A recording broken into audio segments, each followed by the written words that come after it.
All right, welcome back to another episode of the Karter Cast. I'm your host, Karter Baughan.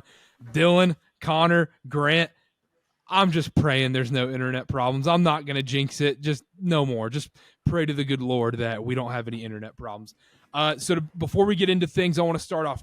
We're going to do less of the gambling talk this episode and more, discussions. What's a good way to put? Yeah, maybe some pop culture. A good way to put this, Connor. You worked at ESPN. You're wearing the hat right now. More segments, topics. Yeah, so we're going to do less of a gambling approach to the segments today, more of a storytelling. We're going to focus on the meat and potatoes, the grind of every story, the storylines, the headings, what's going to be on the topic bar. That's what we're going for today. So is it bad that our A block is Bryce Young and the Panthers? Yeah, see, that's more of like a 2-minute filler segment in the middle of the show when nobody's watching. We need to lead off with the Cowboys. Is this Dak's year, LeBron year 21, and what did Jerry Jones say today? That's what we're going with. Like after the 49ers Monday Night Football lost, does Brock Purdy deserve to be publicly executed in the town square? I like it. Put that on the topic bar, yeah. Okay, we're going to start off. Do my tires deserve to be slashed for saying Darnold is better than Brock Purdy? We're going to find out this week. We're going to find out this week. To be, yeah. I bet we have one yes out there. We have one yes somewhere. Sam Darnold's I can guarantee a yes. Sam Darnold's ex-girlfriend? Yeah, Sam Darnold's ex-girlfriend, bro. The ghost. Oh, the ghost. Yes. The ghost. Okay.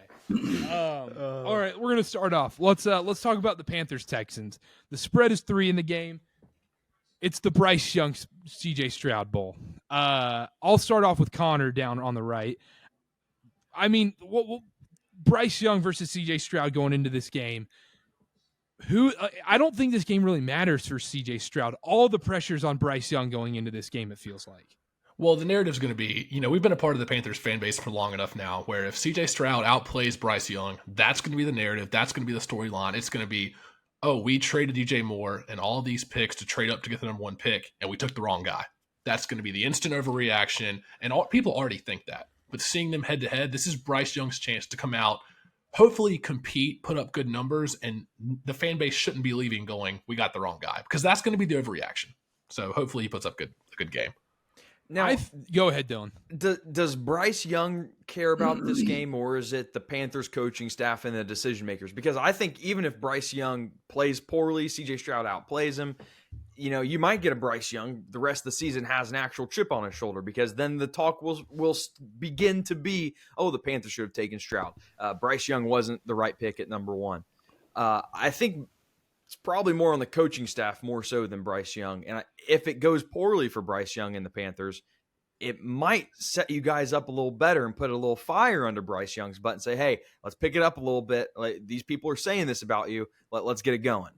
I think the opposite's going to happen. I think it's, let's say CJ Stroud goes out and throws for 350 yards, 3 touchdowns, has a great game, and Bryce Young has 2 picks, a touchdown, and 140 yards and 14 of 27 throwing. I think it's just going to hurt his confidence, because what's the number 1 story going to be on Monday from this game? The Panthers suck. I think it's going to be both the coaching staff, the ownership, and Bryce Young, because then it's going to kill his confidence in this game. This is a big confidence game for him going forward. I hear that about the confidence, but that's when you're a professional football player, you're a professional quarterback, you're going to have things that happen that deal a blow to your confidence. Will be a test for Bryce Young if he gets outplayed. Sure, it's going to blow his confidence. How's he going to bounce back from it? Is he going to take it and say, you know what, I'm going to prove him wrong? Or is he going to sit there and mope and say, oh, I can't see over my lineman anyway, so maybe I should just give up? This is a good benchmark game.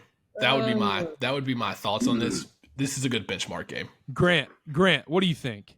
My thoughts are this: if this man, as a competitor, as the number 1 overall pick, doesn't already have a fire up under his butt, I don't know this game is not going to make that much of a difference. If you're at this point and you're losing this many games, you're the number 1 pick. Like, you have to have that fire already at this point if he's that much of a competitor. If he's the competitor they thought they drafted, he already has that pull, right?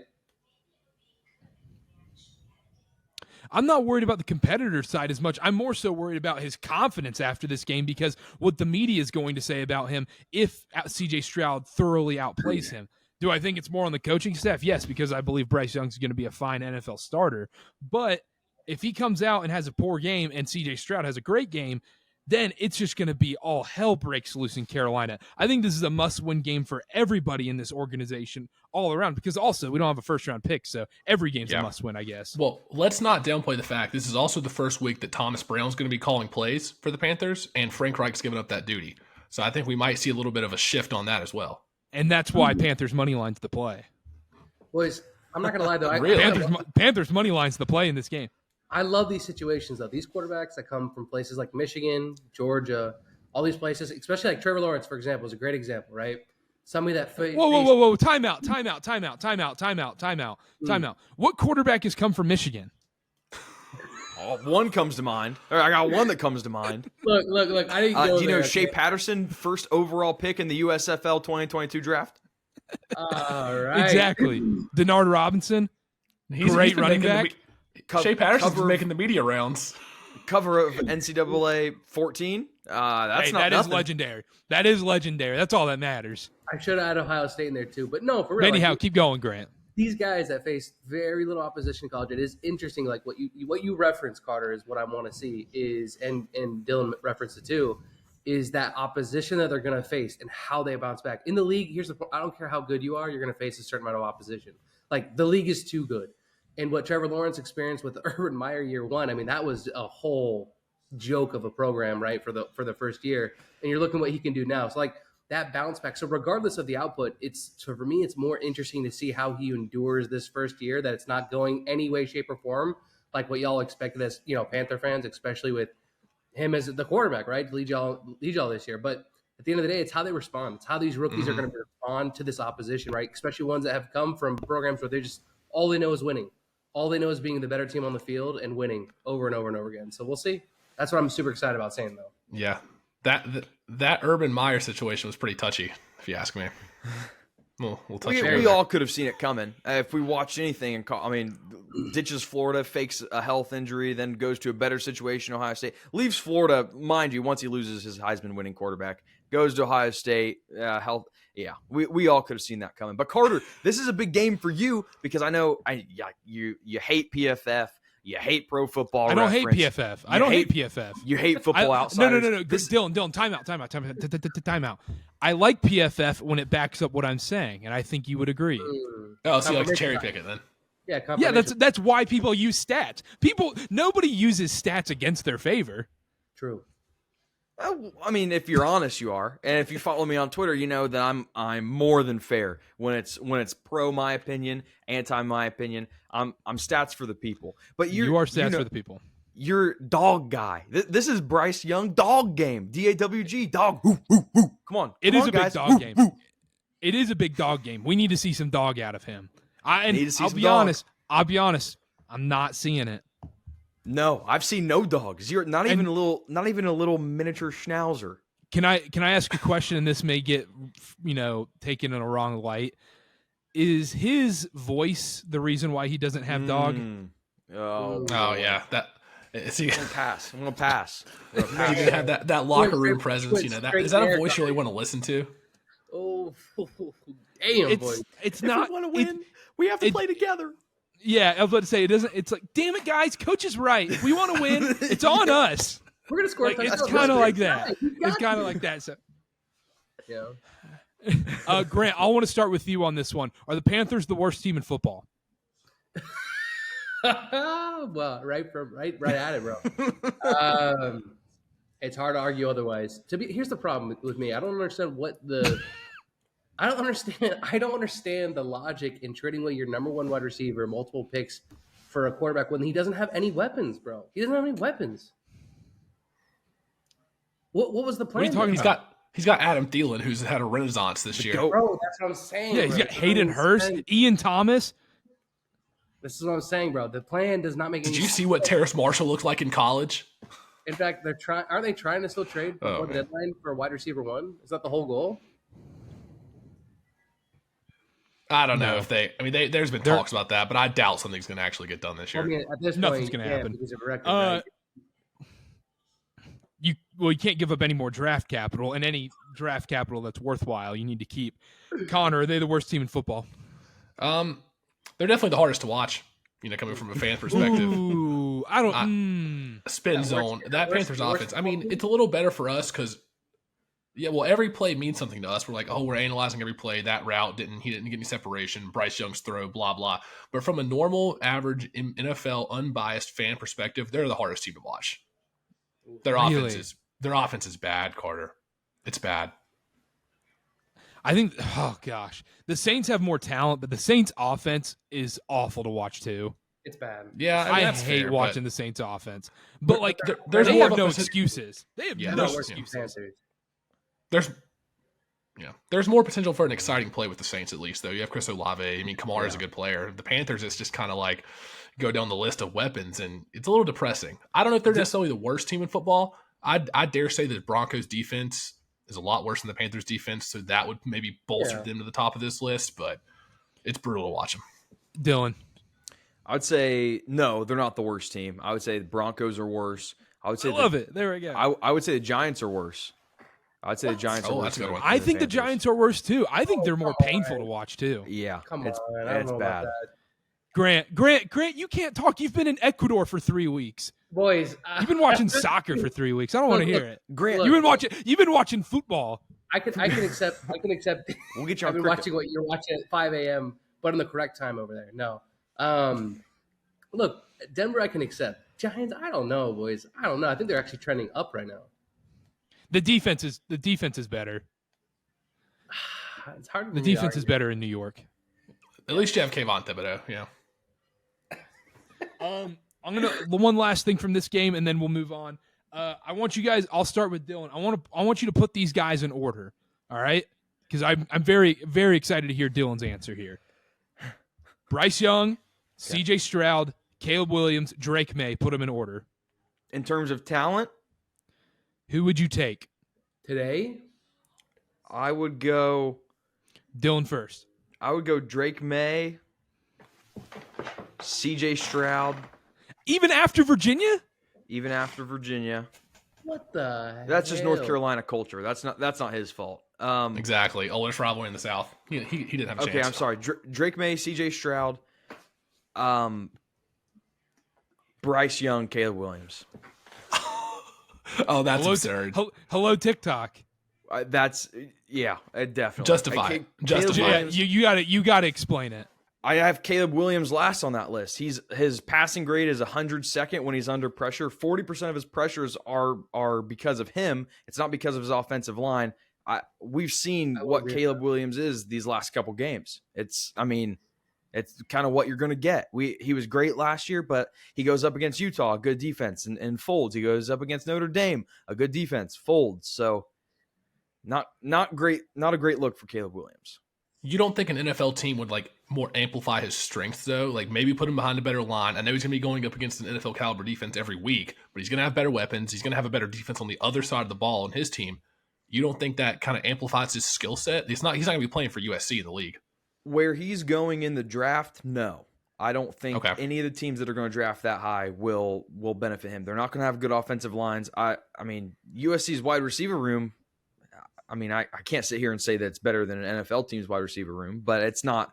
It's similar to like an Ohio State situation where USC they're known for their receivers. So, Caleb Williams last on my list. Last. Wow. Connor. This is a tough one because anybody I put last is going to be clickbait and it's going to be on social media. I'm going C.J. Stroud at 1 just because we've seen him against pretty decent defenses in the NFL. And with Drake May, Caleb Williams, we haven't seen him in the league, and Bryce Young has left a lot to be desired. So I have Stroud number 1. I've got Drake May number 2. I've got Caleb Williams number 3. And then bottom of the list, my guy, Panthers quarterback Bryce Young will be at the bottom of the list just because we haven't seen anything from him yet. And I think Drake May's game translates very well to the NFL. He's got the physical skill sets. Caleb Williams is a little spastic, like Dylan mentioned, with the pressures and everything. I think he'll be fine. Bryce Young, we've seen him in the league. I don't know. He's at the bottom. He is in a dumpster fire organization, but the bigger question is, why are you guys – what has Drake May done over Caleb Williams? You asked who would we want to have on our team today. Like if we started a team and built around a quarterback. Yeah, because who you think is better. That's why I'm saying. Because obviously you would think Drake May is better than Caleb Williams if you want him on your team, and that's what I'm asking. Why do you think Drake May is better than Caleb Williams? I think Drake May's game translates more to the NFL than Caleb Williams. as of right now. I think he's a more prototypical quarterback. He can stand in the pocket. He can make a throw. He can't make those sidearm crazy throws like Caleb Williams, but he comes damn close, and he can scramble. He's a legitimate running threat coming out of the pocket. I think it just translates more to the NFL than Caleb Williams as of right now. It's neck and neck. It's not a blowout. But if you're asking me to rank them, Stroud, May, Williams, Young. Grant. All right, boys. Dylan brought up the one thing that I've been watching in the past few weeks because I have been able to watch, even though I have been straight up in Ecuador, the USC playing, right? And it's exactly what Dylan mentioned. I didn't know it's 40% of pressure is driven by himself, but it makes sense because the way he plays off schedule, like almost like he prefers to. It's weird. It's like there's like definite routes that are supposed to be hit, and it's like he like wants to prove a point that he can make a play that doesn't even need to be made. It's like, bro, what are we doing here? It's like he wants to go off schedule. It's weird. It's very honestly, it's very weird to watch. So that's my biggest issue, having watched it the past 2 weeks. And like Dylan said, it is against better defenses, so that is some concern there. The raw intangibles, though, it's like, man, for me, it's more so about the character stuff, the comments off the field, the kind of persona that he would bring into a locker room. That's the kind of stuff that I probably would be a little more wary about, rather than the intangibles themselves. Because honestly, I think you can teach the kid to play on schedule, especially in the league, right? Because he's going to have to, like you talked about, he's going to have to play on schedule. He's going to have to get the ball quick. He's going to have to hit but he can make those throws. So in saying that, like what Connor said, it's hard to argue against CJ Stroud because he's already proving it in the league. So I'd probably go number 1 there, Caleb Williams 2, Drake May 3, and Bryce Young 4 right now, boys. That'd be my list. So you wouldn't, on record, you wouldn't want Caleb Williams having a stake in your NFL team. You wouldn't allow that? Bro, look, I know you guys have already probably touched on this, but yeah, that would not be cool with me. That's the problem. There's certain things like that you're like, this is taking away from the team as a whole. And when you're drafting that high, Dylan touched on this, your team is trash. Your team is terrible. So you're building a culture from the ground floor, right, and the quarterback's got to be that culture centerpiece. And if you have a guy that's trying to take a piece of the organization, I don't know how well that sits in the locker room, especially if he does start to play off schedule, especially if he does start to throw picks and start losing you games, which is going to happen in the league. Like, I don't care who you are as a rookie quarterback, you're going to have struggles. I don't know how well that's going to go over if you're a quote-unquote part owner of the organization that you got drafted to. So, and I get it. I understand that 100%. He wants a stake. He wants a stake before he can legally drink a beer. So that list is contingent, of course, upon not receiving ownership of an organization. If you own ownership, I'd drop them straight below everybody, right? Because that's ridiculous. Good trademark. I 100% agree with Grant. I think that's spot on. I feel like you have to go Stroud at 1 just because you've seen it, like you guys said. I would go Caleb Williams, Drake May, and then Bryce Young 4, just because. I mean, how can you pick Bryce Young above any of these guys right now? Right. Well, you can trade your draft capital and your number 1 receiver to get him. That's how the Panthers did it. And then what? Number 1 receiver. I still believe in Bryce Young. I think. Exactly. I still believe in Bryce Young. I think he's going to be a fine quarterback, but yeah, it's hard to pick Bryce Young above those guys. And Drake May, I think Drake May is good, but I want to see him against elite teams. They haven't played anybody. And then the second USC plays a decent team, they kind of crumble. I want to see Drake May play against an elite team. I mean, we saw Virginia. Virginia sucks. Virginia's one of the worst teams in Power 5 football. You can't lose that game. That's literally like if USC would have lost to Stanford. Yeah, I think that's fair. Would you agree that Drake May has a higher floor but a lower ceiling than Caleb Williams? I think that's a fair comparison.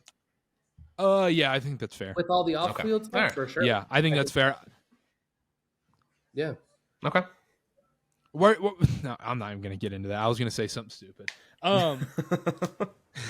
You guys know exactly where I was going with that one.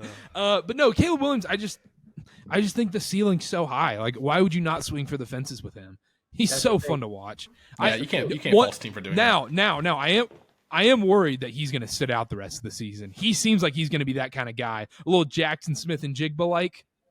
Dylan, I don't.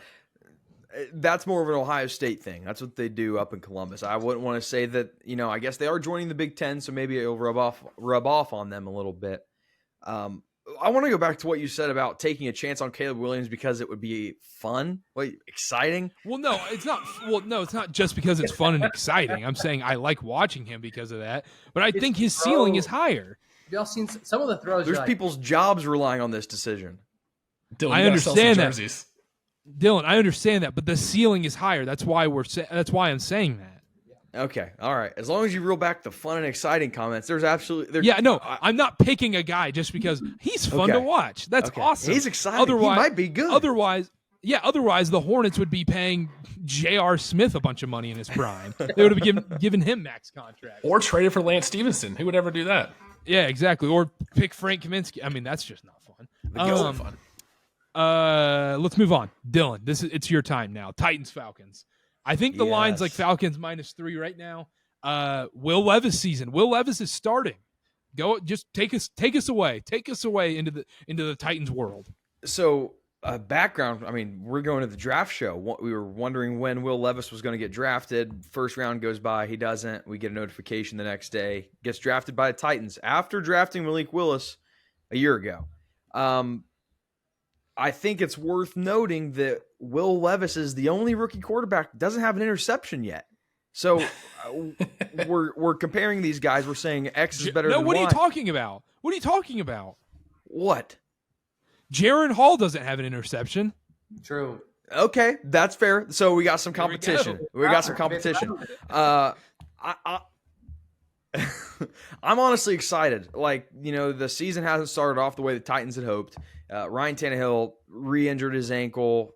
Is it really injured? I'm not going to doubt his injury, but I think he might be towards the end of his time. I'm curious to see what we're going to do with Malik and Will. If we're trying to make a decision on who's the guy, are we going to keep one of them, keep the other as a backup, get rid of Ryan? I don't know. But to sum up my feelings for this game, very excited. I'm very excited to see what we get out of him. I'm hoping he is still the starter when we play the Panthers on Christmas Eve or whenever it is, December 26th. I'm ecstatic for the change. My expectations for the season for the Titans are low, so I'm okay with starting Levis on Sunday. I know it's the Falcons, Dylan, Wow. but tamper expectations, bro. Tamper expectations. Rookie quarterback. Tamper those expectations. Jimmy. Go ahead, Dylan. My expectations have been tampered. We're going to win by 3 possessions. It'll be a 3-possession game. We will blow them out. Right. It will not even be close. I can't wait for Dylan to experience Jimmy Clausen 2.0. Yeah. I too hope Will Levis is starting against the Panthers on Christmas Eve because that's going to bring me a lot of Christmas joy. No. Thanksgiving. Is it Thanksgiving? Is it Thanksgiving? Oh, okay. Yeah, it's Thanksgiving. Well, I retract that then. Thanksgiving.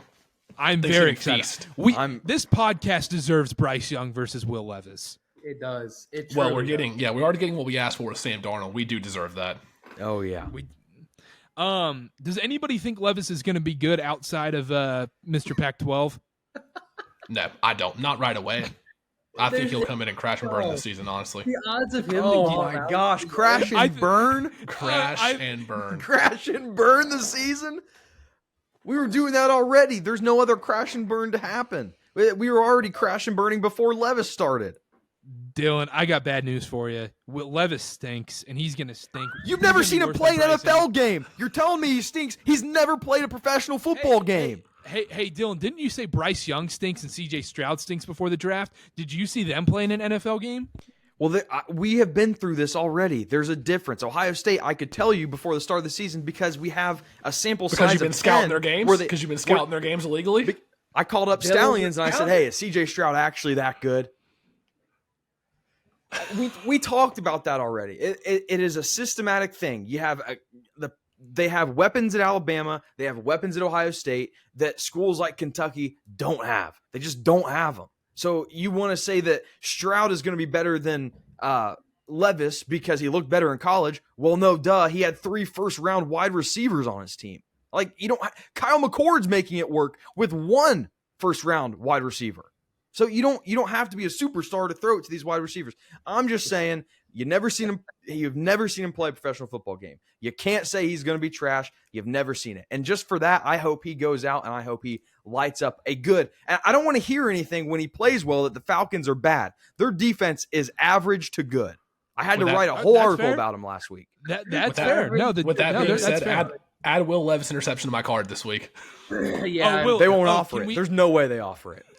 No, Connor, let's get a little more specific. Let's do Jesse Bates. Jesse Bates to pick him off. There you go. He already had his way with Bryce Young. Yeah. Yeah. He had his way with the rookie quarterbacks.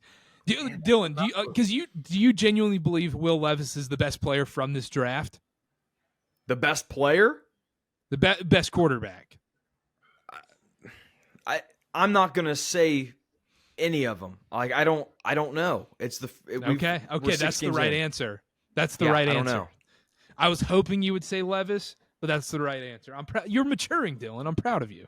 If I wanted clicks, I would say Levis, right? I mean, I would say Levis, but I really don't know, and I have some kind of integrity to uphold here. So we probably have enough audio to piece together a little clip that says Levis best draft class quarterback. We'll piece it together. We'll cover it with some B-roll. Franchise. Okay, let's. This is the game I want.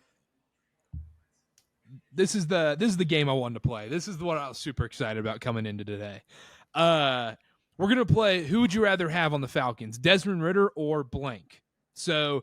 Who wants to go first? Connor, you want to go first? I'll start things off. Okay, I have a list right here of 1, 2, 3, 4, 5, 6. I have 8 quarterbacks on this list. Okay. We're going to start off. Gardner Minshew. I'd rather have Minshew. Yes. Dylan. I'd rather have Minshew. Easily. I think that's a no-brainer. Who would you rather have starting on the Falcons? Desmond Ridder or Taylor Heineke? Taylor Heineke is not even close. We said this from week 1. Heineke.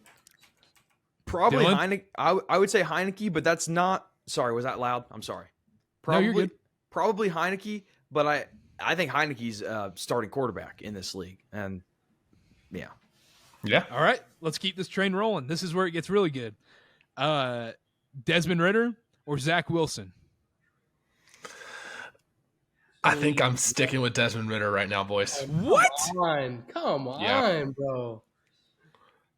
We've had much more of a sample size of what Zach Wilson is. Come on, guys.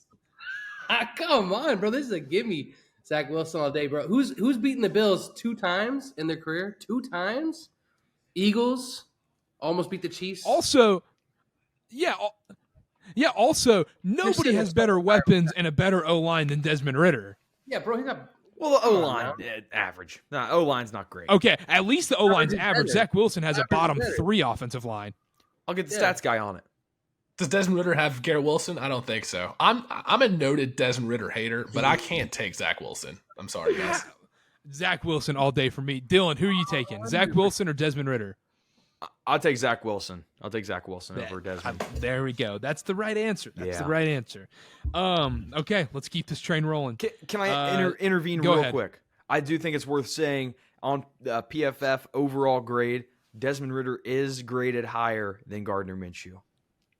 Yeah, but he got the dog, right? He's got the dog factor. Dylan, you saw Gardner Minshew in person, didn't you? A little bit. I saw him a little bit. Exactly. You saw the dog in him. You saw the dog. Sure. Live and in color.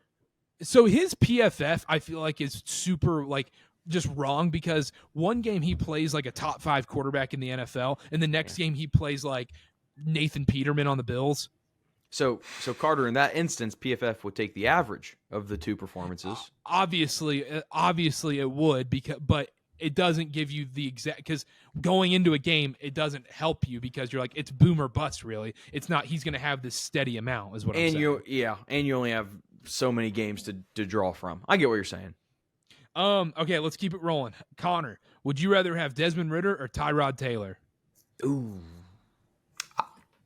Tyrod Taylor. Grant. These last couple weeks have shown me a little something. Yeah, bro. Tyrod Taylor can win you games, bro. Dylan. I'm going to go Ridder. I don't have any stats to back it up, but I just feel like I've heard the name Tyrod Taylor nonstop for 15 years, and he's hardly ever been a starter. I think when Phillip Rivers was injured in Los Angeles for a little bit, but I'm going Tyrod too.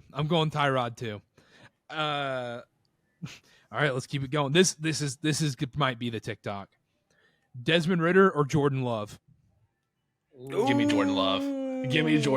I got to go Jordan Love here, Karter. Yeah. Because if you just watch, not that I recommend watching either of these teams play, but if you watch these 2 teams play, Jordan Love actually throws some pretty balls. He hasn't been winning games lately. It's, the growth is going to come. We've seen enough of Desmond Ridder to know that he's not the guy. Jordan Love, I still hold out a little bit of hope for. So give me Jordan Love. Grant? Jordan Love, baby. Utah State product. Look, it's not only for that, it's exactly what Connor mentioned. The quote-unquote ceiling-ish, I feel like, is a little bit higher, with some more reps with Jordan Love. And Yeah, I seen Desmond Ritter, bro. Jordan Love. Give me Jordan Love. Yeah, Jordan Love all the way. I'm Jordan Love all the way too. He does throw a pretty ball though. Like it's a tight Yeah. spiral and it just floats in the air. Does it get to the receiver's hands? Absolutely not. But it's a pretty ball. Also, when he steps back to throw, I am more confident than I am in Ritter. When Ritter sets back to throw, I'm like, oh, he's gonna throw a pick. It's Yeah. that bad. Or with like you a there. near pick. I think he's had PFF probably has this, so maybe we have to get stats department over there on it. Near interceptions that are like should have been picks. I feel like Desmond Ritter has to be close to the top. They do Yeah. have turnover worthy plays. If you give me a second, Mark, man, I love it. Add the Jeopardy might- music as a might take a little filler. longer than that. Okay, it'll take a little longer while you're looking that up. I've got my last two. First off, Desmond Ritter or PJ Walker.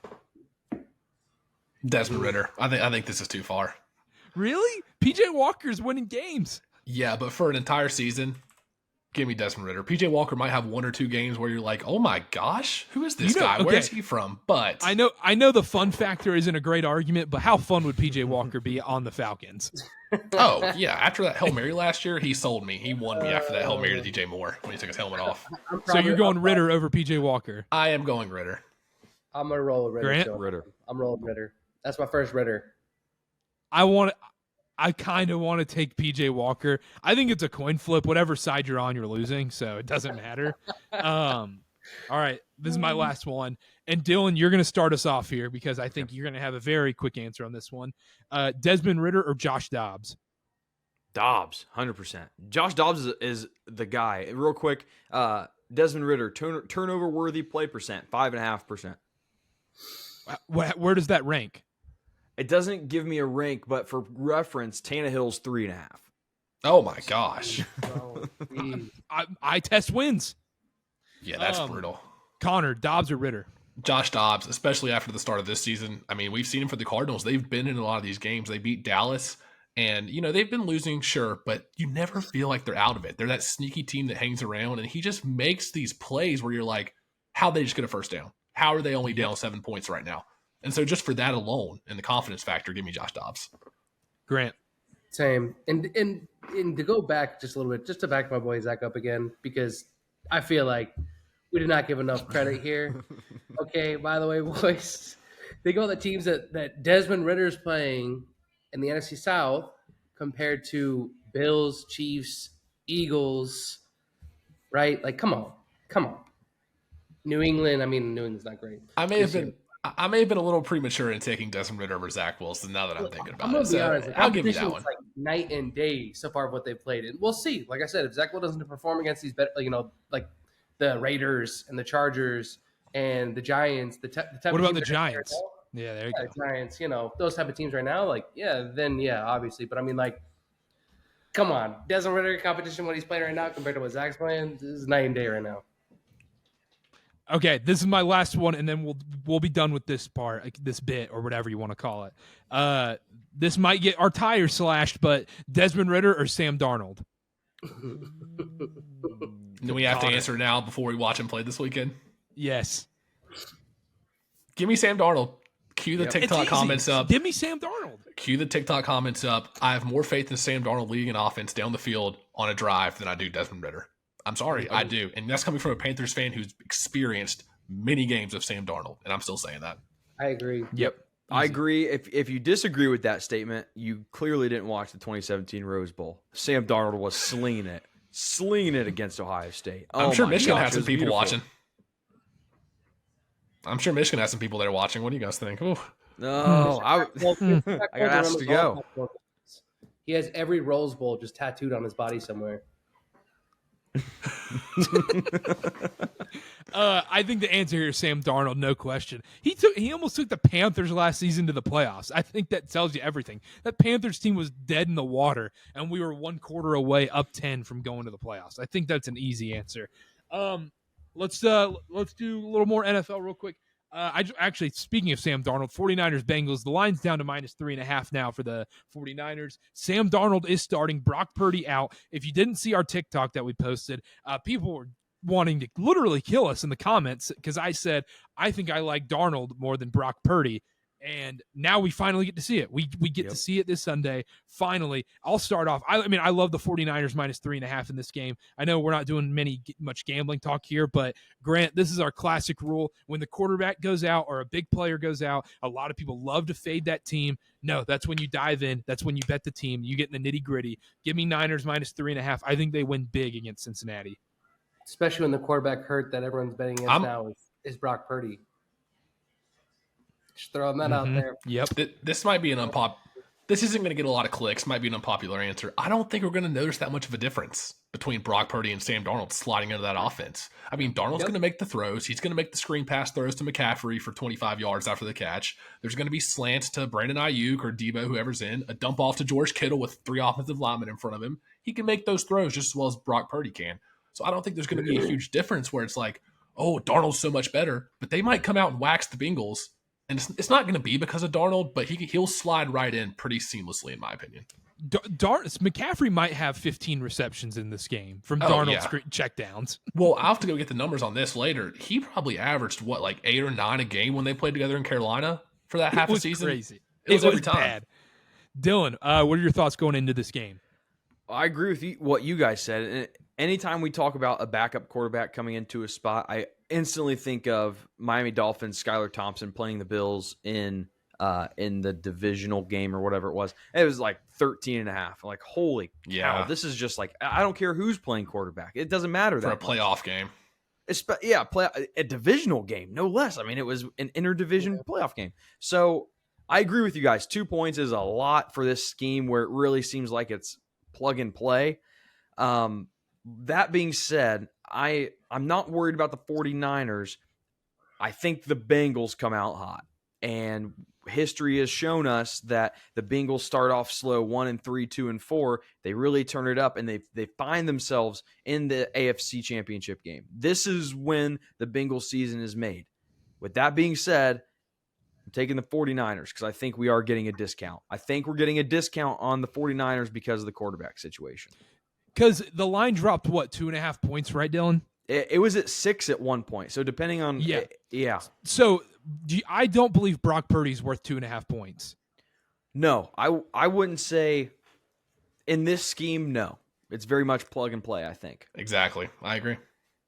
You kind of mentioned this. What do you think about? What do we think about the Bengals right now? Like, are we buying back in? Do we believe they are Super Bowl contenders? This whole thing, or are we like, should they be put on fraud alert?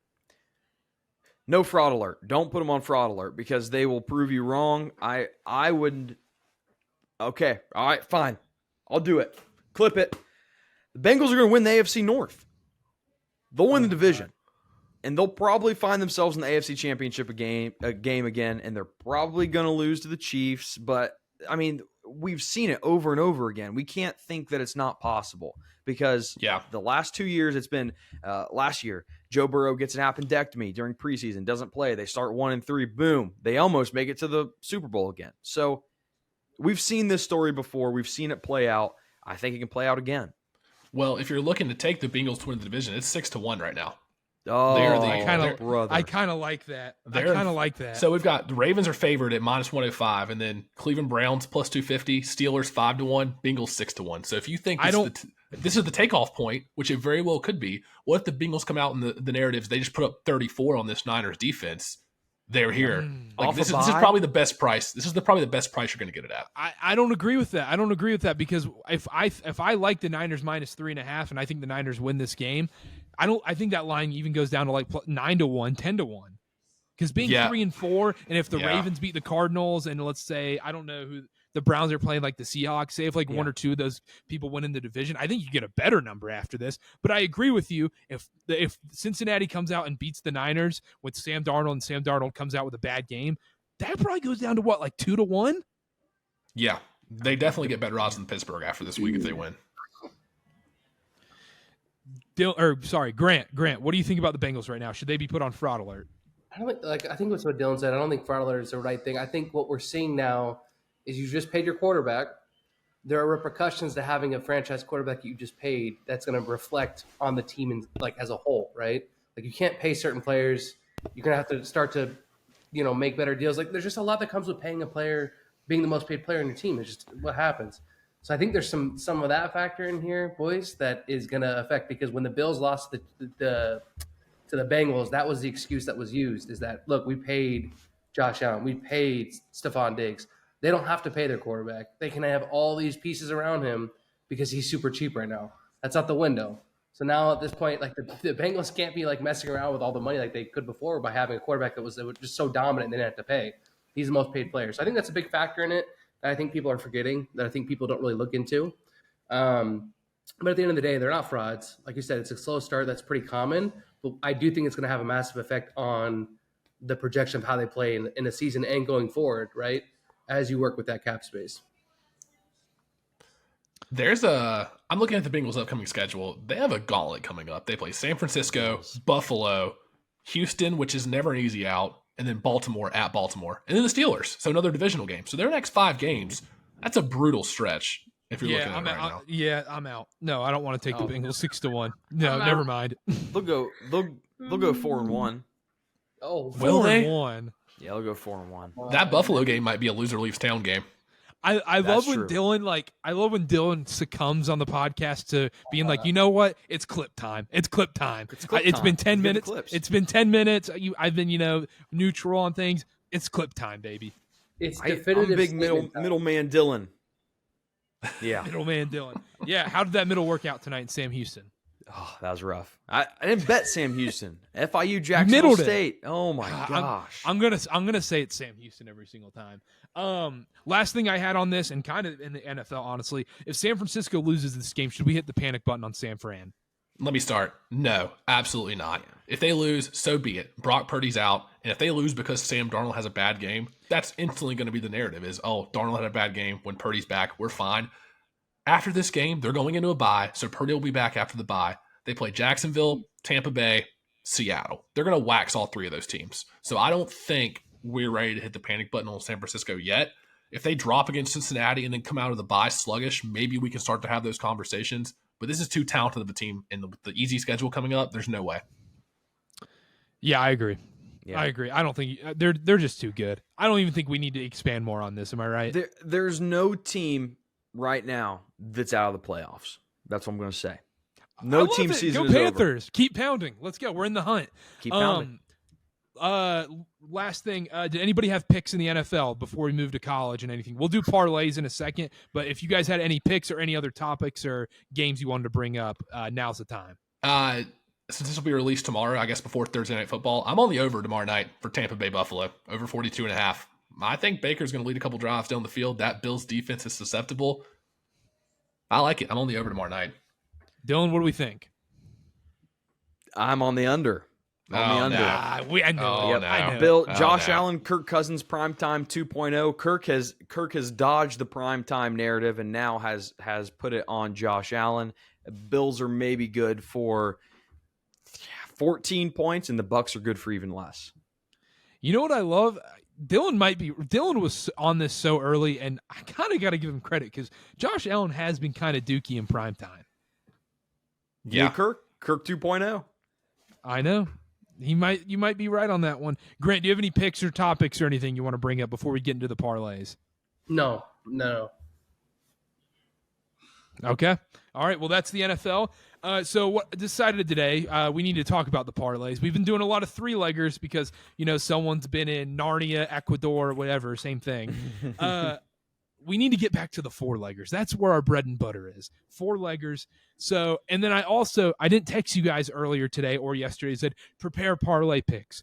We're going to do them live on the show like we used to because this is how we won. We have to get back to our roots. We would just pick them and then all of a sudden they would win. So I haven't prepared a pick in either anytime touchdown or NFL or college football. I'm going to do it on the spot. And I assumed the rest of you guys would too. Does anybody want to start? I will start. Go ahead. I got you, Dylan. All right, so we're going to start with NFL, and then we'll do anytime touchdown. Yep. So my pick this week, everybody hold your nose. Dylan, you'll probably love this. New England, Miami under 47. Yes, I was going to pick that. That is my pick this week. I think that number is way too high. I think it's going to be a slow, grinded out, rock fight of a game, divisional game. I think it's already dropping. I see it at 46.5. I got it at 47. That's my pick for the podcast parlay this week. Sorry to steal your thunder, Dylan, but so we're going under 47. under 47. New England at Miami. Dylan, do you have a pick? Minnesota, Green Bay under 42.5. Windy weather is supposed to be coming into Green Bay. They have had trouble moving the ball. Vikings defense kind of showing out. So under 42.5. Oh, 42.5. Okay, we get the half point there. I like it. Grant. All right, boys. Don't say the J word. This is the Jets, but it's not Jets First straight half. up. Okay? No, it's not first half either. I know you guys. You guys know me too well. In fact, you guys are calling out my favorites of the two. It's actually the over of that game, over 36.5. And now I know statistically, the Jets offense is one of the worst offenses. I think they're ranked 32 overall, 32nd overall in red zone scoring and touchdowns. So we're basically betting against the fact that they're one of the worst, if not, again, the worst offenses in the red zone to score touchdowns. But hear me out. I think the defense is going to have some defensive touchdowns. I think they're going to give some short fields. And I have a feeling they can eclipse that 36.5. That is the play, boys. You're welcome. Tyrod I feel like I have to go with a total now. I feel like I love it that much more because you guys hate it. Oh. Dylan, Should I let you guys pick between the two? There's two I'm debating between, and I kind of want to let you guys pick it because I feel like this is what would always end up happening. And it worked out last week because the Packers team title sucked. Go ahead, Connor. Let me sneak this in. The last 5 Giants games have gone under. They're due for an over. So Yeah. Famous last words. They're due. They're due. All right, Carter, what are the choices here? Let's talk this out. All Zach needs to do is be middle of the pack average at scoring touchdowns this game is at a 32nd like they've been, and it probably hits. Just think of it that way. The Jets can score 21 themselves. The one saving grace you have is I do think that there's a defensive score. I think that's very much in the cards. Might be my anytime touchdown scorer. Oh, boy. There you go. Boy, is that over 36? Okay, It's calling me, dude. It's calling me right now. Love it. I'm just gonna pick it. Niners minus 3.5. Oh, no. That's terrifying. Yep. I don't hate that. But Jets Giants over isn't terrifying. Well, that's just gross. There's a difference. Okay, that's fine. Yeah, that's 100%. There's a difference. I agree with that. All right, that's the NFL parlay this week. It's New England, Miami under 47, Green Bay, Minnesota under 42.5, Jets, Giants over 36.5, and Niners, the Sam Darnold-led Niners minus 3.5 against the Cincinnati Bengals. Now it's anytime touchdown time. I have no idea where I'm going with this, so let's go to Grant. Grant, give us an anytime touchdown. Anytime touchdown this week. Boys. This week? Yeah. Week 8? No, next month, Grant. Come on, get this week. Let's go. Sorry, boys. I'm just, focused on who I'm going to choose. Go to me next, bro. I got to have a couple seconds to feel the energy. I can start. Okay, I can start. Connor, Yeah. start it off again. Yeah, so I'm taking us on a ride here, boys. We're going to a game that I'm sure everybody's going to love to watch. We're going LA at Dallas. Tony Pollard hadn't scored since week 1. Give me Tony Pollard anytime touchdown. All right, we're running with it. Dylan. I don't have the odds on it, but this guy went to social media, said, "Hey, I'm not gonna lie, it does kind of hurt when I don't cash your parlays." We're going Stephon Diggs anytime touchdown. Okay. I don't hate that whatsoever. I don't hate that whatsoever. Oh wait, we're going Thursday night. Yeah, F it. I forgot that's Thursday. Is that okay? No, let's run with it. We got nothing to lose at this point. Grant, have you figured it out? Yeah, I'll give you guys a gimme one this week. That's for sure going to hit. Brees Hall, anytime touchdown. Gimme. A gimme. That's bold for a total. It's 36. That's a gimme, boys. I was expecting McCaffrey or something, or Jalen Hurts. Yes, Jalen Oh, that's awesome. That is great. Brees Hall hitting. I love it. You going to see? Look, dead screen right now. Brees Hall is hitting apparently. I'm gonna go Keenan Allen. I'm gonna go Keenan Allen against the Bears. That's a good one. Who knows? It might not be. That's a good pick. All right. Our anytime touchdown parlay this week is Tony Pollard, Stephon Diggs, Brees Hall, Keenan Allen. That's it. There's the Magic's back, baby. We got a Thursday night pick. We got a Sunday night pick. We got a Jets pick. I love how Grant just backdoored his way into betting the Jets.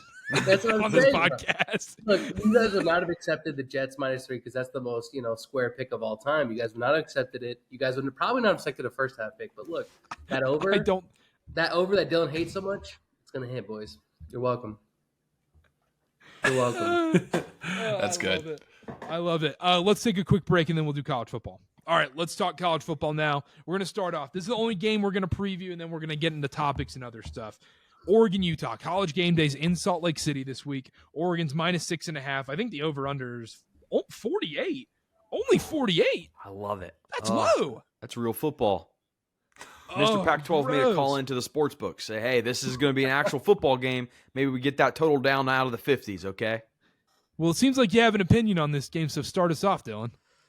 This is actually one of the few Pac-12 games that I'll be able to stand watching because both of these teams actually play a decent amount of defense. Utah more so than Oregon, but I do think Oregon is overall the more well-rounded team. They play the game better than Utah, and that's really just because Utah doesn't have Cam Rising. So I like Oregon here -6.5 or 7, whatever it's at now. I think, Karter, you made the point that it's not a night game, so the whole Utah home field thing, it makes it a little different, but I like Oregon here. This is an actual football game, though. This is good for the Pac-12. Like, why are we disassembling the Pac-12 when we get games like this where there's defense? Because it's not them. It's not who they are. It's few and far between. Well, maybe they need to change. Maybe the Big Ten needs to change. No, that's not true because that's real football.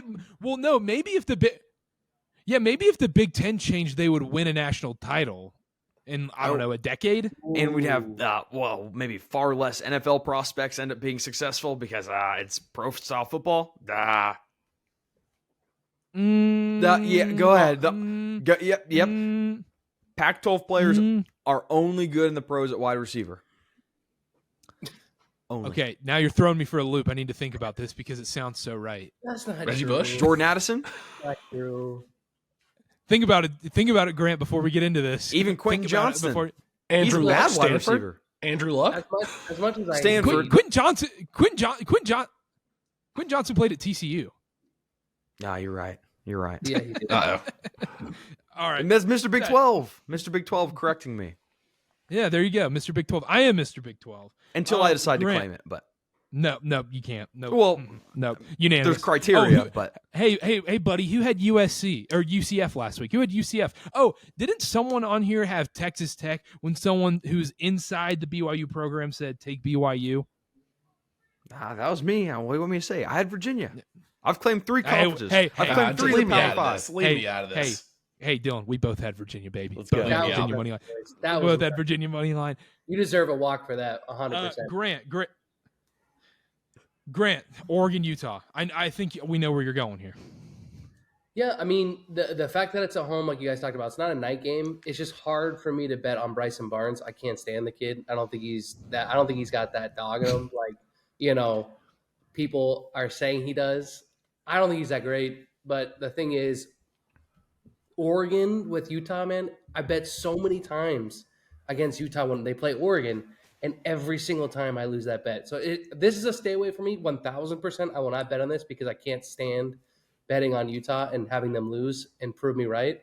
Or betting on them and prove me wrong because that would suck to lose money on them. But for me, I lean Utah just from past experiences. But I also, like I said, I'm not going to put actual money on it because I'm not going to bet on Bryson Barnes. I can't do it against Bo Nix. Like what Dylan said, the overall complete team is Oregon. But watch, it's like a rock fight. They're going to get to Salt Lake. Something weird's going to happen. It's just, I hate betting that game. I will not do it right now. I won't do it. I respect that. Connor, Oregon, Utah. Yeah, not too much analysis here from me. I'm going Oregon -6.5. I think Bo Nix is going to come out and put a game together this week. I think Utah is going to get a little bit of an overreaction because they beat USC last week, but USC isn't as good as like the public thinks they are. So beating them was impressive, yes, but it wasn't like they toppled Goliath or something. So I think there's a little bit of an overreaction there. I like Oregon. If you're going to be less than a touchdown with this team, they're the more complete team. Like you guys said, I like them to cover the 6.5 this week. Oregon. What's going to happen if Oregon goes up by 10 points, let's say, in the first quarter? I don't think Utah can come back from that. We've talked about this. Look at USC Notre Dame. What did we say, Connor, going into that game? The team that scores first is going to win that game. Exactly. We called that game head on. So, I mean, I said USC, and I bet USC money line, but that doesn't count. That doesn't count. That was a rage bet. Exactly. That was a rage a chase bet. Yeah, I was just mad. That doesn't count. It was that time of the month for me. I was, I probably should have just gotten some chocolate and watched Twilight. No, I didn't need. Instead, I took USC money line. I should have gotten some ice cream and a tale as old as time. Rage betting a game and just losing all your money, doubling down. Ugh. Yeah, exactly. It's time of the month for me. Yeah, I'm on Oregon this week, -6.5. It's one of my favorite plays this week. I think Oregon's a more complete team. Dylan said it. I don't think there's really more to add to this one. So with that being said, let's move on. Other topic I wanted to hit. Are Oklahoma frauds? Dylan, start us off. Hand up. Haven't watched much Oklahoma football, but I do feel like they catch themselves in close games just about every week, and I don't know. I don't trust them to get it done. Like, I think Texas will beat them in the Big 12 championship if that's the matchup. So I don't think they're going to be undefeated going into the Big 12 championship. Their schedule looks super easy. I think they fall apart and cannibalize themselves as the Big 12 always does. Who takes them down? BYU and Provo. Oh, man. Wow. Yeah. Well, we have to find out the time of the game. If we find out if it's a night game in Provo, is it a night game, Grant? Do you know? I don't know. I have not confirmed this, but I guarantee it will be. It will be 100%. They're going to want that late night slot. If it's Dylan or Grant, if it's a night game, BYU's winning. Don't tell me I'm right. Here's the problem, boys. As much as we are, like I said, invested in this program, this team plays like night and day different. It is wild. I don't understand it. I don't get it.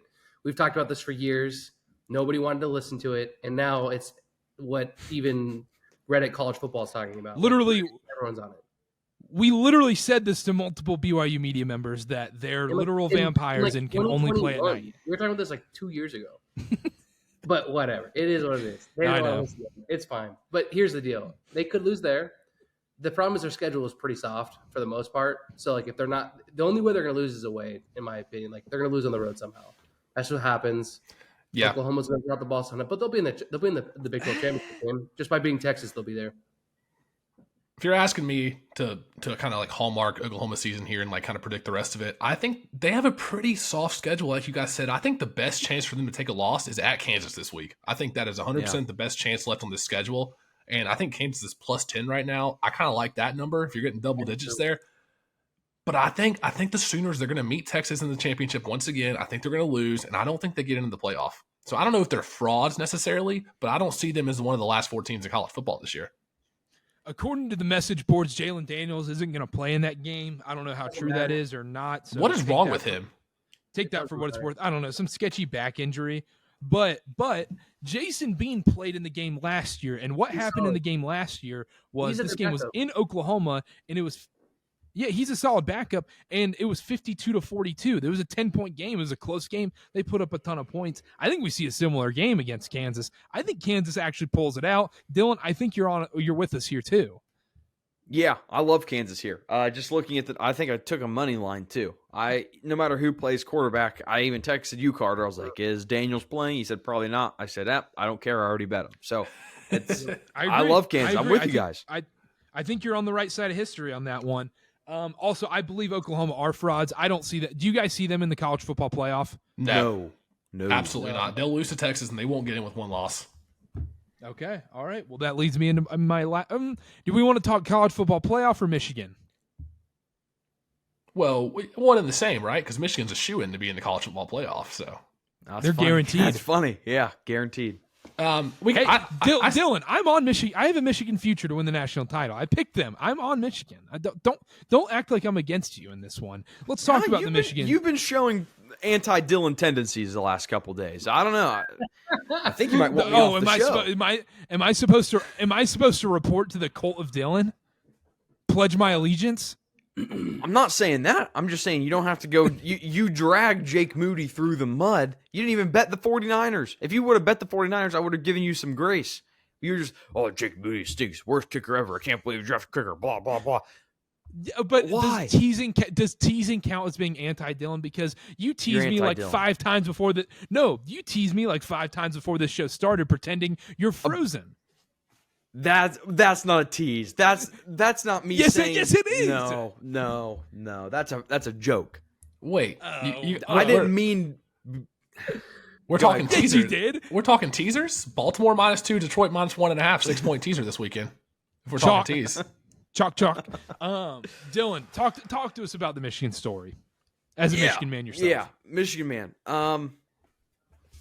What Michigan man do you want? You want the honest Michigan man? You want the Michigan man that is biased? You got to tell me which one you want.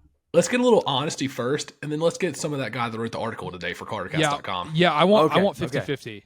Okay, so I'll give you honesty first. I don't know what's going to come of this investigation. To me, it seems if they can draw some sort of line from Connor Stallion and company going to the games back to Harbaugh or back to Michigan, did they fund it? There's a problem there. I don't care about vacated wins, right? So if they want to go back and retroactively take everything back to 2021 as a loss, I still know in my brain we whooped Ohio State. I mean, we whooped them. And that is all I need. What I'm worried about is the outlook for this season. Because if we really were scouting these opponents and we were crushing teams because we were scouting them and we're not doing it anymore, guys, I can't go this season losing to Ohio State. I can't lose to Penn State. I cannot handle that. That is number one what I'm worried about. Now, if you want Michigan Dylan that is biased, like I said in the blog, I am no longer Michigan's number one fan. This Connor Stallions guy makes me look like a fair weather. I don't even know, because the guy was in the Marines. He wanted to be the head coach at Michigan. He had the Michigan manifesto, 600 pages of how he was going to turn the program around. And I can only imagine that he got to about page 300 or 400, and then this little incident set us back 200 pages. So every team does it. Every team, whether you like it or not, I don't know if it'll ever go public. It's Ohio State, Ryan Day. He's made comments before. I think they know our signals. We switched some stuff up. Well, guess what, buddy? We beat you by 3 possessions in your place, even with switching things up. Now, I don't want to drag out too long, but all the videos circulating now is that one at the Ohio State game where they call an audible and everybody on the sidelines going like this for a pass. I guarantee you, I love Michigan. Not everybody on that sideline has the intellectual capability to know what Stallion knows and call this at the same time. They just don't. It's just not how football works. So, don't even try to tell me that they are all in on it. What do you mean? If they teach them the signs, then they know. You study the signs. Or you see the one person doing it, then everybody else hops on. Yeah, if someone calls Montana, California, then they're going to know, that's a slant route, whatever. There are professional football players that can't memorize a playbook. Yeah, Johnny Manziel, that's different. No, they did not. The players did not know how to read the opposing team's signs. That was Connor. That was Connor and company, whoever company was, because we know it was more than just him. So I've already said what I'm worried about. I'm worried about this season. Vacate all the wins you want. I would rather you not ban us from the playoffs if we end up winning out, but I'm worried about this. I'm worried about Penn State and Ohio State. We have to beat Ohio State. We have to this year. Dylan, I have 2 things. Do you want the good or the bad? Bad first. Bad first. Do you think this is a leak from, let's say, the Chicago Bears, that they're leaking all this info? They were trying to get him suspended for a cheeseburger at the beginning of the season. They're leaking all this info to try and get him fired and eventually come to the Chicago Bears and be the head coach, because it's not a secret they've wanted him for a while. If Jim found out that the Bears were doing that, do you think he would go? For the right amount of money? I was going to say. Let's say he gets fired from Michigan and they give him, quite a bit of coin. I think he's a Chicago Bear head coach. But he looks like a Chicago Bear head coach. They could have offered him that money anyway and just skipped the scandal part. But he can't leave. But the thing is, he's already making a crap ton at Michigan. I don't know if he'll probably make equal money, but when you have things rolling at Michigan, and let's say he gets fired, and he's like, well, I guess I got to go to the Bears now. I'm out of a job. And he was in the middle of a contract extension before this came out. Dov Cleveland tweeted that out. So I don't know. I don't think so. I'm going to choose to not believe that, but I am now very much in the camp. If something serious comes out of this, no matter if we don't make the playoffs, if we win a national championship, Jim's out. I can't imagine. I mean, he's a Michigan man, but I can't imagine that he enjoys doing this every month. Okay, can I do the good now? Please do the good, please.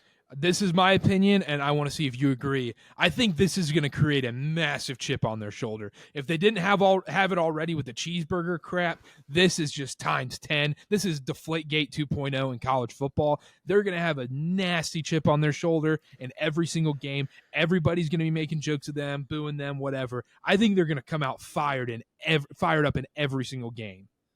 I think you're right. I think that's fair. I worry, will it matter, right? Because if he's been stealing these signs this whole time, how many points is that worth? Now, Dion made a great point. They can mail you their game plan. You still have to stop what's coming. And that's very fair. It makes it a lot easier when you know what's coming. I don't know. What if this comes out, we stop scouting these opponents, they completely change up their signs, and we're an 8-4 footbol team? That's my biggest worry. That would be the funniest outcome. No, it would not be the funniest outcome. That would set me back. Would you still be a Michigan man if that happened? Oh, of course. I was a Michigan man through the Brady Hoke days. Tate Forcier, John O'Corn. Yeah, I'll be a Michigan man through and through. We almost lost to Army in the COVID year. I'm a Michigan man, but it would stink. Does anybody else have questions for this Dylan Michigan man press conference? Yeah, I do. And bro, from the whole thing, I got one massive thing from it. Your only concern is to lose what 2 games, Dylan? You said 2 games, Penn State and Ohio State. Yeah. That's it. Yeah. Bro, that's my problem. I would say you could even go down to 1 and you could say Ohio State. Penn State's whatever. That's what I'm saying. I cannot lose that game. At the end of the day, though, bro, this schedule is, I don't care, signs, no signs, quasi signs, whatever you want. This schedule is trash compared, other than those 2 teams. And it is a give me. It is a give me. Grant, that's lazy. That's a lazy take. It's not. The teams suck. UNLV is 6-1, and they're 6-1. We have a tougher than average schedule. We have a tougher than average schedule in college football, according to College Football Reference. Bro, you're gonna pitch me UNLV? Come on, Dylan. What you said is average includes FCS teams. Bowling Green beat Georgia Tech, who beat Miami. We're not doing the transitive property bullcrap. The 7 degrees of Kevin Bacon. Okay, then we're not doing the let's trash on Michigan schedule bullcrap. Oh, okay, come on. Fine, whatever. Dylan, look, at the end of the day. Grant, you haven't been here in a few weeks. We've been doing the Michigan trash schedule every single episode. And it's not even fair. It's not even yes, it factual. is fair, but it's an overused bit. From the whole rant, when you were like, I'm worried about losing 2 games, Penn State and Ohio State, from your own heart, bro. You said the thing out loud of what it is. There is no world in which Michigan drops a single game other than maybe those 2. Signs, no signs, I don't care what it is. You put those teams on the field, they don't know anything that's going on. They're going to win those games other than maybe those 2. But like you said, realistically, it's probably 1 game. I don't think Penn State's that great. I think it's Ohio State, Michigan. That's it. That's the game. There's a little sliver of hope. Yeah, there's a little sliver of hope when the fact that we beat Ohio State by as much as we did both years, even without having the signs, is having the signs worth 20 points? And I don't know the answer to that. Part of me thinks maybe it's not. I don't know. But it's Ohio State or bust. Yeah. I have one thing to say. One last question for Mr. Wilkerson at this press conference. It's not even a question, Mr. Wilkerson. I just like to put myself in your shoes whenever we do these interrogations. Oh, great. It's going to Yeah, suck. because Carolina cheats too, so you've been there. Exactly. So when you take fake classes, if you're Michigan, and like you said, if they do drop to the Buckeyes, the whole narrative is going to be, well, these last 2 wins should be vacated. Like, they haven't beat us in this many years, and whether it's true or not, that will be the narrative from the fan base. And putting myself in your shoes as a Michigan guy, that would be absolutely brutal to withstand that for however long it lasts. Because a fan base like Ohio State, they're looking for any excuse. And I'm not even a Michigan guy, but I know the Ohio State fan base. They run rampant in North Carolina, shockingly enough. They're going to be looking for any excuse. So I feel for you there, have a little sympathy, but if it comes out that it's true, Dylan, I'm not going to be feeling as much sympathy as I am now. No, why would you do that to me? I have no control over this. Yeah. You know what's going to be the funniest outcome is when Harbaugh's on the Bears. I don't even care. I truly don't care about that right now. I don't care where he ends up. Finish the year. We have to beat Ohio State this year. We have to beat Ohio State. If we don't beat Ohio State and I have to hear the chirps about, oh, well, the last 2 years don't count. You can't beat us if you're not stealing signs. It'll be Harbaugh's 0-7 against Ohio State when he's not stealing signs. You'll have to put me on antidepressant. I think we about covered it. Yeah, I think we covered it there. It's time. We got to do the college football parlay, and then we'll get out of here. Anybody, Connor, you want to start again? Yeah, I can start here. I'm going back to the well. I had them twice earlier in the year. I've been laying off of them. Disappointing that they didn't cover against Ohio State. I'm going Maryland minus 13.5 against Northwestern. Get it before it gets to 14. They didn't cover last week or 2 weeks ago against Ohio State. They actually took a loss to Illinois last week. I think they're going to bounce back. I don't think this Northwestern team's any good, and 13.5. It's less than the 14 number that I'm looking for, so Maryland minus 13.5. Dylan. North Texas plus 7.5 against Memphis, I believe. North Texas is at home. Whoa. Wait, you said North Texas plus 7.5? Yes. North Texas burned us early in the year, Dylan. I remember against Cal, but I think Cal's better than I thought they were going to be. Okay, fair. I think the same. Fair point. North Texas plus 7.5. They air the ball out. They play fast. Usually the home team gets to dictate the tempo, and Memphis does not play as fast as North Texas. So I'm going to go North Texas plus 7.5. Take a money line. I think they beat them. All right, Grant. All right, boys. We're going with a little Big 12 action. We're going the Central Knights, UCF, baby, plus 7 against West Virginia. Oh, they're back in the parlay. Yeah, they've been keeping games close. UCF I like them at plus home. 7. They're a much better team at home. Yeah, I'm gonna take them. Give me the points against West Virginia. West Virginia is a much better team than everyone expected, 100%. But if you're telling me the Knights at home, they're having a disappointing season. They want to have their first, win in the Big 12. They're gonna have motivation even though their season's basically lost. I think they can cover that spread. I like that play too because, yes, they're desperate for their first Big 12 win, and also they were a 2-point conversion away from beating Oklahoma at Oklahoma. My pick, we're getting a little gross here. I know Dylan's probably not going to like this. Grant, I don't know if you'll like it either, but it's BYU Texas over.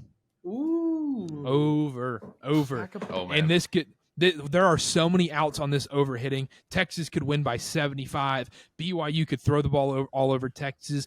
I think even with bad weather, if there's really bad weather in this game, you got to take Texas with the spread because BYU can't run the ball. Texas can run all over BYU. If it's great weather, Texas struggles against the pass game. Whenever teams have had success against them, it's through the passing game. Alabama, Jalen Milroe, the only way they got in that game was through the air. Houston last week, through the air. Not even a single rushing touchdown. Didn't sniff a rushing touchdown. So therefore, good weather BYU, bad weather Texas. But give me the over regardless. I think there's over 50.5 points this game. BYU Texas over 50.5. Anything else before we go?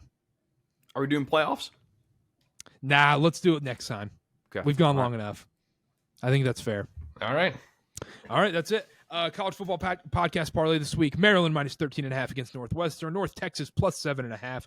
UCF plus 7 against West Virginia at home. And then BYU Texas over 50.5. Grant and I will be there in Austin. It better not rain. That's going to suck if it rains. That's going to suck. Anyhow, that's it. We're bringing some luck. We're bringing luck to Austin, boys. We're going to need you guys to think about us in that butt whooping that we're about boots to do. on the ground. Hey, Grant, we need to have a real conversation, and the people need to hear this before we go. What'd you say? When was the last time we need to have a real conversation about this before we go. When was the last BYU win you went to?